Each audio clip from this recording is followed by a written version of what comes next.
Good day to the viewing and listening public. My name is Stacey Carmichael, and today on this special program I have with me the Senior Minister within the Office of the President with responsibility for finance, the Honorable Dr. Ashni Singh. Minister Singh, it's always a pleasure. Thank you, Stacey. It is in fact always my pleasure to be here. Thank you very much. Great, Minister.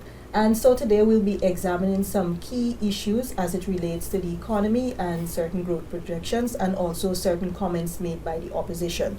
Minister, just to get going, what are your thoughts on the statements made recently overseas by the opposition leader?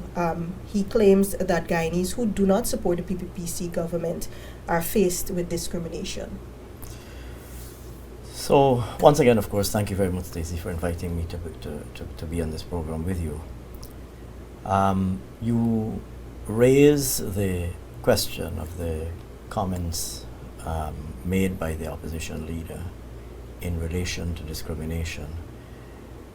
Let me say, first of all, that the most recent set of pronouncements made by the opposition leader should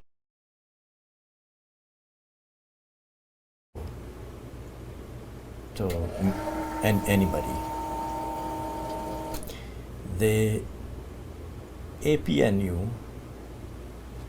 and its principal constituent member, the PNC, have a long history, in fact, that would unavoidably lead us to certain conclusions in relation to the comments that he has made. First of all,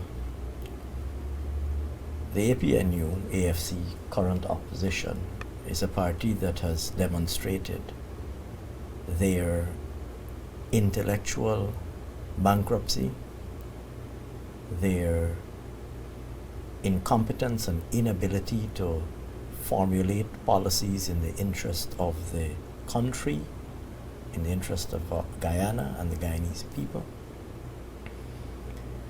and their complete lack of capacity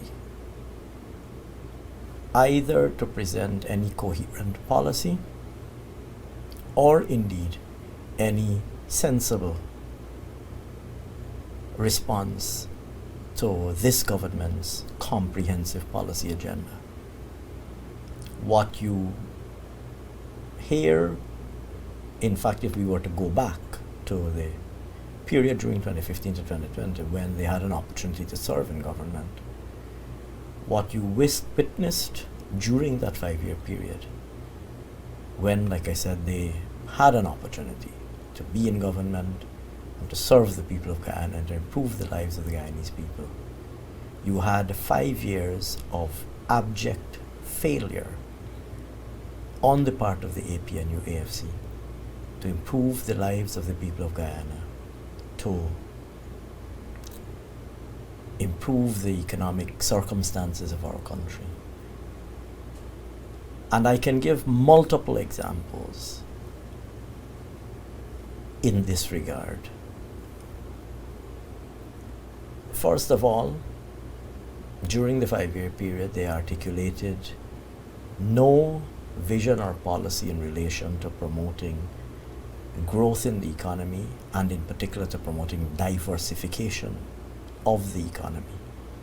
Instead, it appeared that the strategy was simply to sit and wait for oil to come. We saw agriculture completely decimated. We saw the services sector completely decimated. And this is even before the no confidence motion.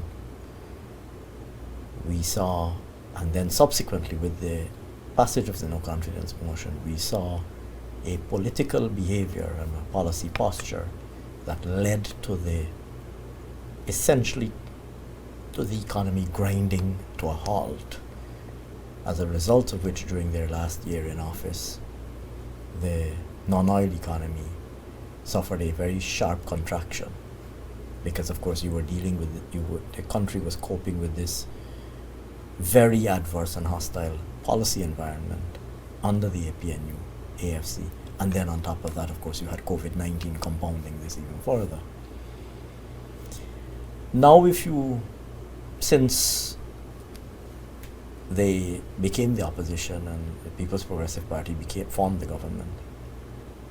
If you look at our successive budgets, you would see a consistent pattern by the People's Progressive Party, a consistent policy position that promotes improving the lives of all Guyanese, creating an environment for job creation, for income generation, and for improved well-being. In response to which the APNU AFC really has no answer. And so the recourse to this, the ethnic bogeyman, the baseless statements being made about discrimination, etc., are reflective of the fact that the APNU AFC has no sensible response to the comprehensive agenda that is being implemented by President Ali's People's Progressive Party civic government. And if you look across the entire spectrum, if you look at almost everything that we're doing in government, you will see a systematic approach designed to ensure that all Guyanese benefit.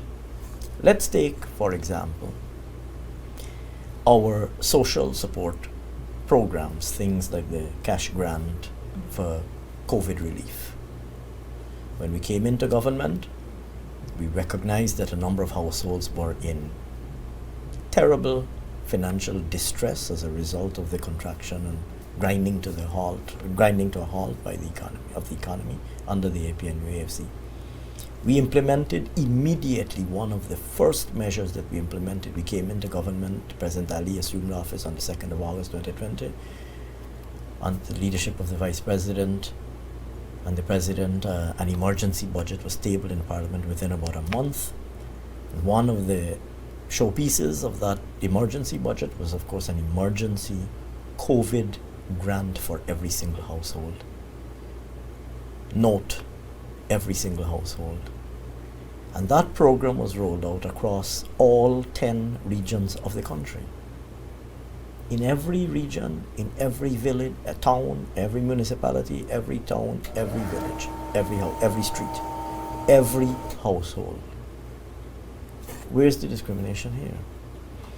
And I can give multiple other examples. The COVID cash grant is one. But if you look at so many other things that we had instituted and that were reversed to the detriment of the Guyanese people, harming all Guyanese people during the APNU AFC years, and that we have now had to restore. If you look at the 200 plus taxes that they imposed on Guyanese people, frankly, all Guyanese people across every region and of every ethnicity, if you look at, for example, introducing VAT on electricity, VAT on water, VAT on education, VAT on health, medical supplies, VAT on school supplies, VAT on construction materials, VAT on heavy equipment, taking away the cash grant to parents. These interventions by the APNU AFC harmed every single Guyanese family. When we came into office, we restored all of those programs. We restored the cash grant to school children and we increased it. We restored it immediately, we increased it. Today, every single family receives, for their school-age children, a cash grant totaling $30,000 per school-going family. That puts in the hands the disposable incomes of families across Guyana, again in all 10 regions. That alone puts in the hands of parents whose children are going to school $6 billion. And note, it goes to every single family, irrespective of where you live, irrespective of where your ancestors came from, irrespective of which religion you subscribe to. When the cash grant to parents of children going to school is distributed to all the parents of all Guyanese children. The APNU AFC took that away from every single Guyanese child and every single Guyanese home. They took that away. When we removed the VAT on electricity and the VAT on water, that's paid by everybody. That was being paid under the APNU by every Guyanese household. When we removed it, every single Guyanese household now benefits. Every household that pays an electricity bill or a water bill no longer has to pay VAT on their electricity bill and water bill. That is a benefit enjoyed by all Guyanese people. If you take, for example, the 1 month cash bonus, tax-free cash bonus that we used to pay to the members of the discipline services, and I've said this on multiple occasions in the parliament, they came into office and took away. I heard some statement was made, he made some statement about how much increase they gave to public servants. I can speak about what they took away from the public servants. First of all, they put VAT on the public servants' water and electricity bill, first of all. Secondly, they took away the cash grant. Public servants are also parents. So a public service family that had maybe 3 children going to school, they took away the cash grant. 2 children they took away the cash grant that family was getting for their children going to school. They took that away from public servants. And indeed from all Guyanese.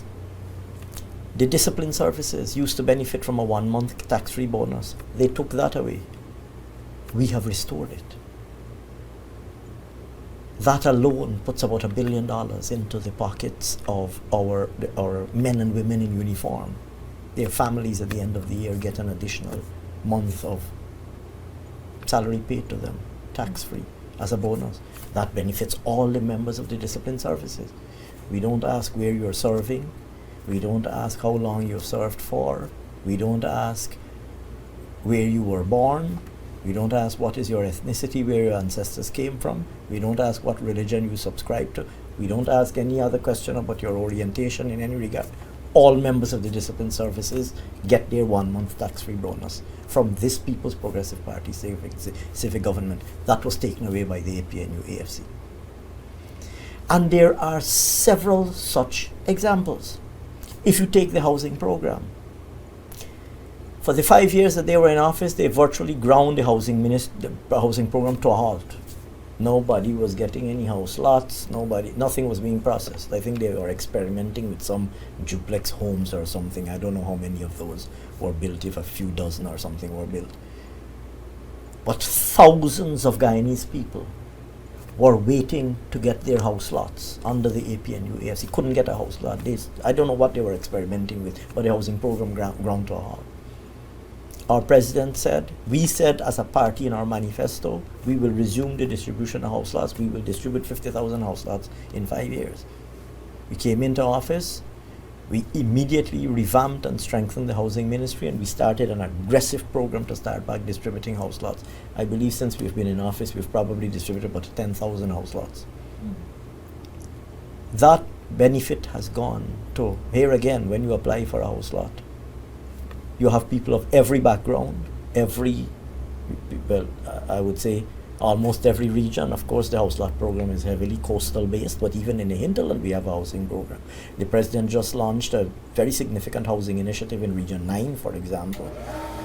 But throughout the length and breadth of the coast, and even in some of the hinterland regions, this housing program benefits Guyanese of every background. Guyanese of every background now once again have the capacity to become the owner of a plot of land in their own country. And then on top of that, we have further strengthened the measures in the banking system intended to bring relief to those people so that they can more affordably access financing to build their homes. So amongst the things that we have done, We increased the ceiling. When we left office, the ceiling on mortgage interest relief was $30 million. They slashed it to $15 million. We restored it to the $30 million that it was prior to when we left office. So we doubled the ceiling on the mortgage interest relief. We've increased the ceiling on the low-income housing window, which makes lending more affordable through the banking system. We've increased the ceiling on loans granted by the New Building Society. That also makes it easier for people to access affordable financing for home ownership. Lending for home ownership is at the cost of lending for home ownership is at an all-time low, and that is a benefit enjoyed by all Guyanese. You have an allocation letter, or you own a plot of land, you go into the bank, irrespective of where you're from, irrespective of where your ancestors came from. You're able to go into the bank, you get a loan, you can go and build your own home, become a homeowner, achieve the remarkably empowering circumstance of owning your own home that you can pass on to your children. You don't have to pay rent, you're no longer a tenant, you don't face the threat of eviction, you own your own home. Instead of paying rent every month, you're paying your mortgage at the bank. You own an asset. When you finish paying off your loan, if you extend that logically to what that does for economic empowerment, once you pay off your mortgage, you own that plot of land. You own a valuable asset. You can then use that asset as collateral if you want to take a small loan to set up a small business or to buy a motor car or whatever the case may be. You have a valuable asset that you can use as collateral. There could be nothing more economically empowering than making a young Guyanese family a homeowner, to own a plot of land. That's a significant achievement. And here again, all Guyanese families benefit from this. And so there are multiple examples that could be given. I spoke at an event in Linden about 3 weeks ago, a new investment that's being launched for an oxygen plant and a cement plant in Linden. And I gave the example. I said,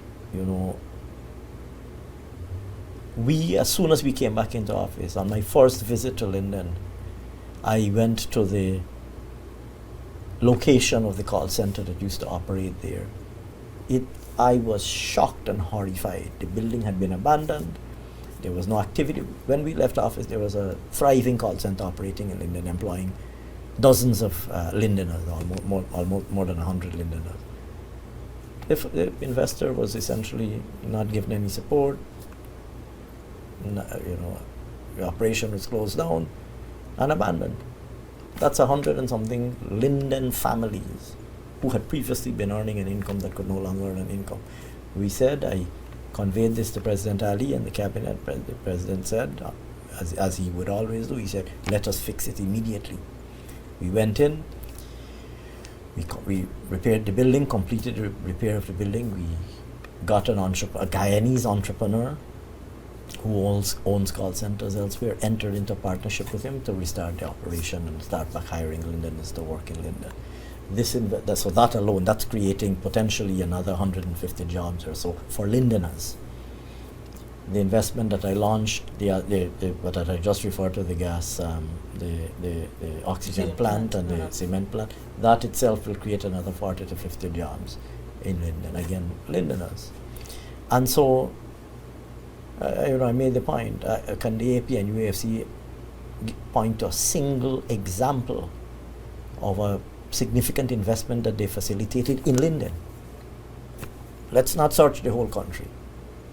We could search the whole country and not find. But let's just search, they had 5 years. Point to a single project in Linden that created jobs. Point to a single project in Berbice that created jobs, or in Essequibo, or anywhere else. And so, there's so many other examples that could be given. People often speak about the devastating impact of the closure of the sugar industry. People often speak about the devastating impact of the closure of the sugar industry under the AP and UAFC, when they put 7,000 sugar workers out of work. and had a devastating impact on the communities in which these people live. But people don't speak as frequently as they should about the fact that it was under the APNU AFC stewardship that the Berbice River bauxite operations were allowed to close. That the investors there, we had worked hard, the People's Progressive Party government had worked very hard under our previous administration, going back to President Jack Davis' time. We had worked hard to get an international investor to come in and resuscitate bauxite in the Berbice River in Kwakwani.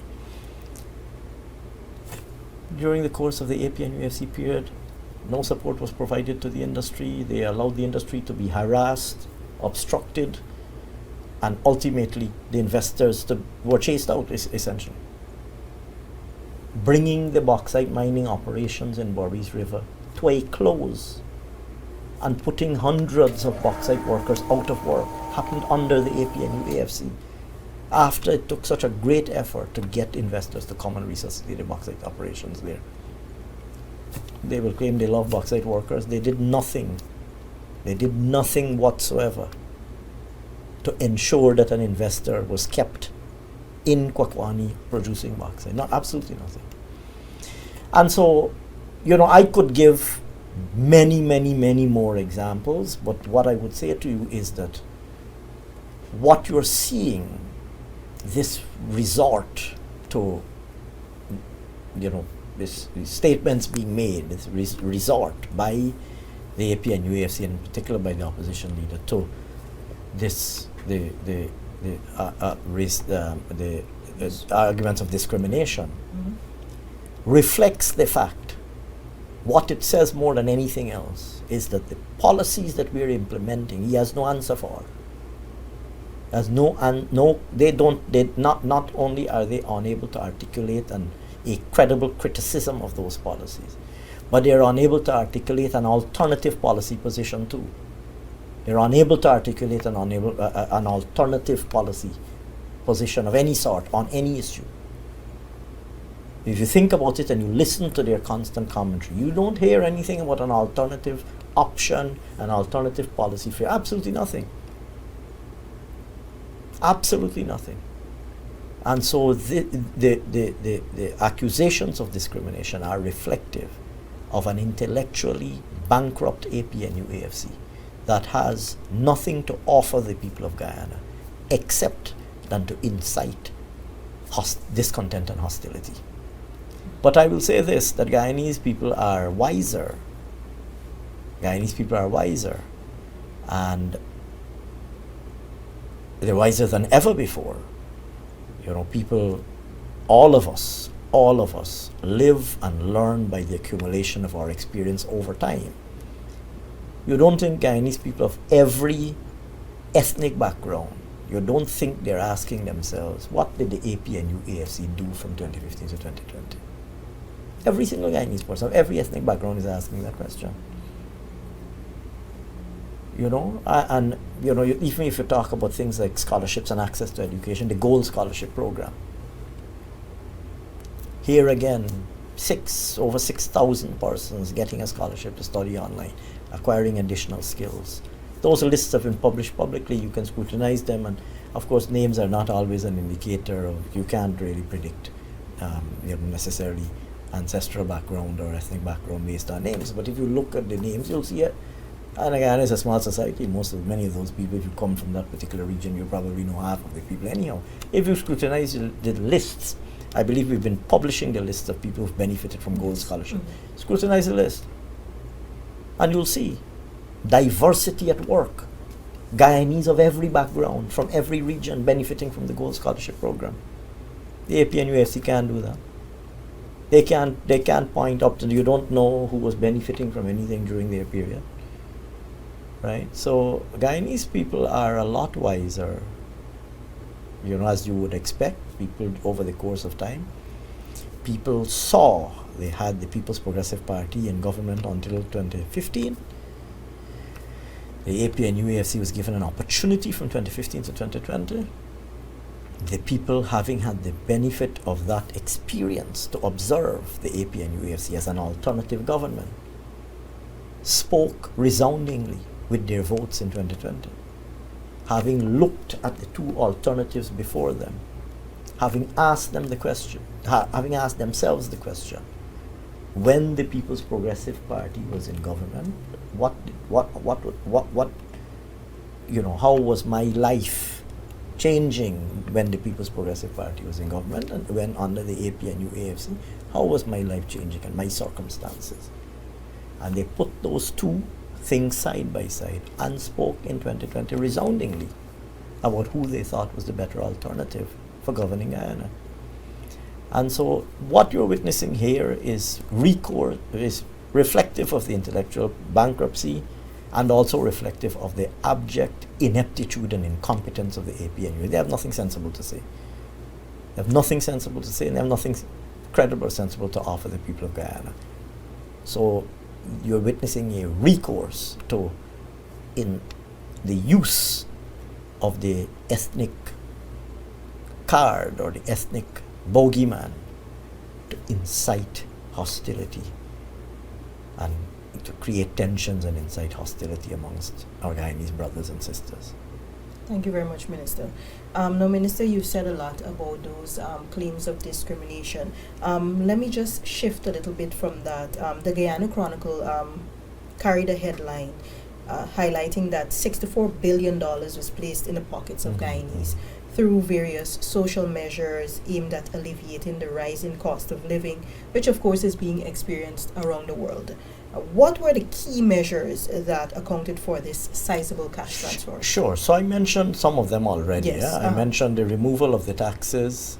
Those fiscal measures alone would have increased the disposable incomes of the Guyanese families by about $50 billion. The tax measures implemented in the first 2 or 3 budgets we've had 3 budgets so far. The COVID cash grant, the increases in old age pension, increases in public assistance, the restoration of the school grant, the grant for school age children, the restoration of the discipline services bonus, just to mention a few. I mean, those are a few, and if you add them together, you'll see, in fact, that 64 billion is probably a conservative figure. Not to mention, of course, our very strong emphasis on, investing in the country, building out infrastructure, upgrading our roads, upgrading our schools, upgrading our hospitals, and so on, all of which also create jobs and generate incomes for people.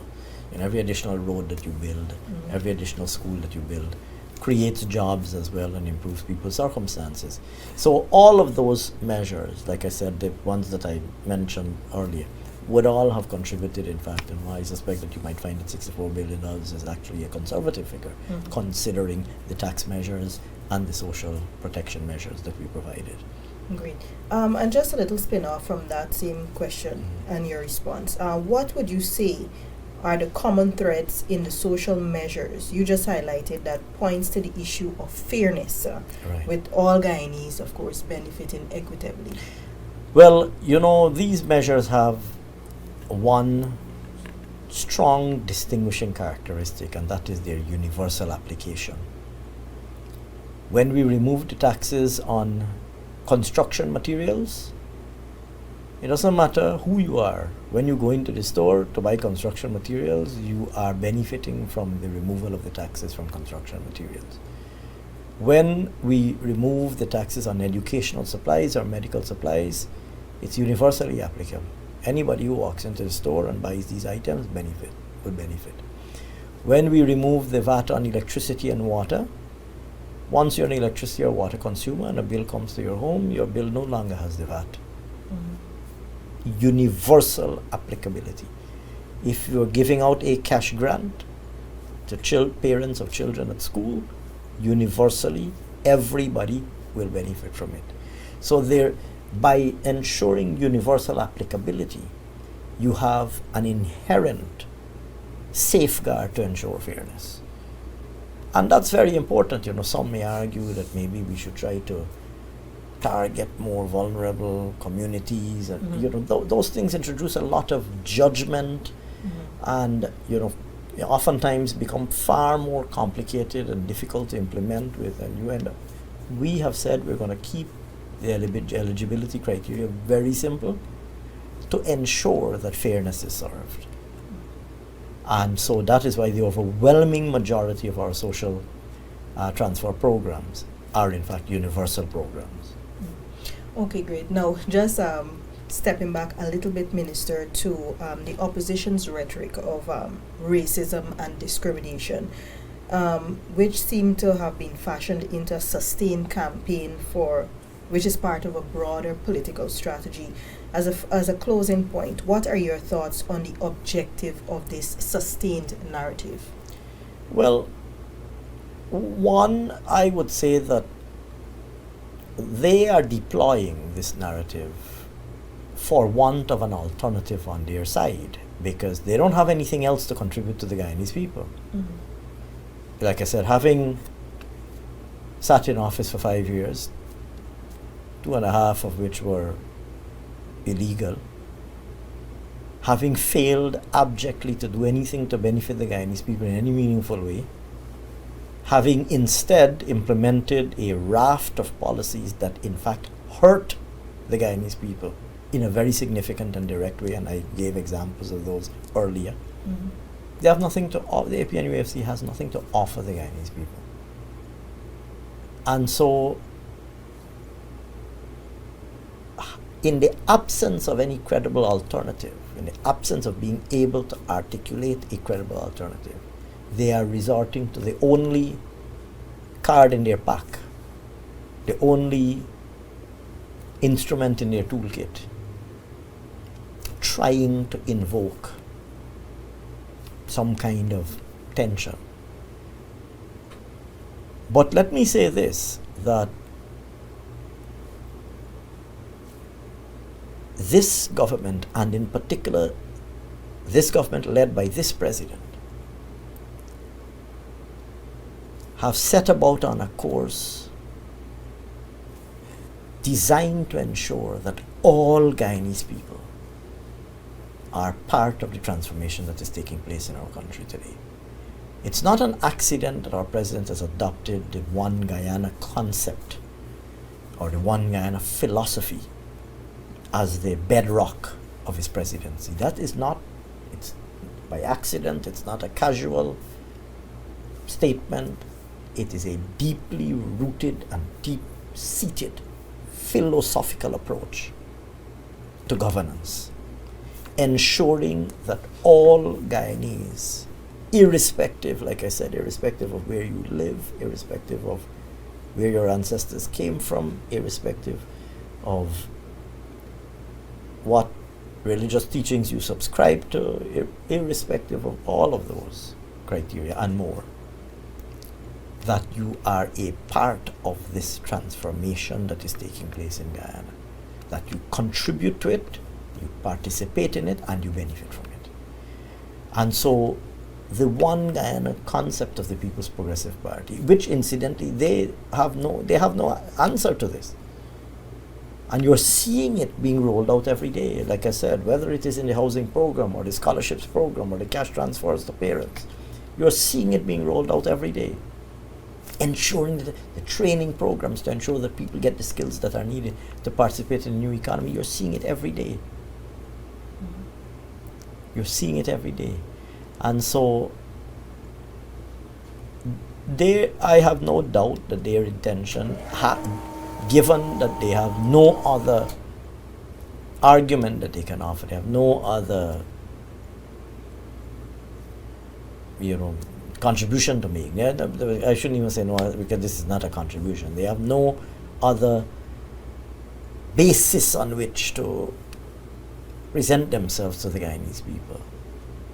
They are seeking recourse, they are resorting to the only thing they have, and that is to try to incite some discontent. But like I said, I have tremendous confidence in the maturity and sound judgment of the Guyanese people. And people have demonstrated, all of the Guyanese people have demonstrated over the years that they are quite capable of analyzing situations, circumstances and events, and forming an opinion, and sensible opinion for themselves. And so this narrative will not gain any traction. This narrative by the APNUFC will not gain any traction whatsoever. Well, thank you so much, Minister. I want to also thank you for being on the program and for bringing clarity to certain issues and for highlighting a number of measures that have been implemented by the government to ensure the equitable development of Guyanese. So thank you once again for joining us, and thank you so much to the listening and viewing public. My name is Stacey Carmichael. Today I was joined by Senior Minister within the Office of the President with responsibility for finance, the Honorable Dr. Ashni Singh. Goodbye for now. Thank you, Stacey. You're welcome, Minister. Thank you.